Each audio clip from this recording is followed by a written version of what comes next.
நாம் நிற்பதும் நிர்மூலமாகாதது இருப்பதும் அவருடைய வார்த்தை என்னும் கிருபை. அவருடைய உரைக்கப்பட்ட வார்த்தை சகலத்தையும் தாங்கிக் கொண்டு இருக்கிறது.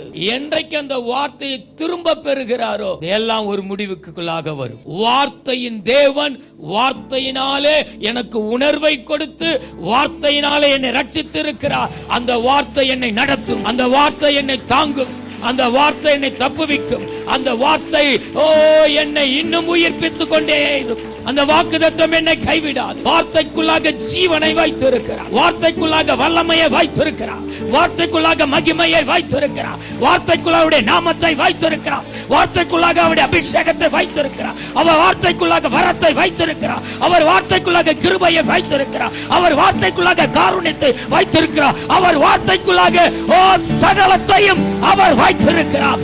அது மாறாது, அது இயங்கிக் கொண்டே இருக்கும். என்னை இயக்கும்.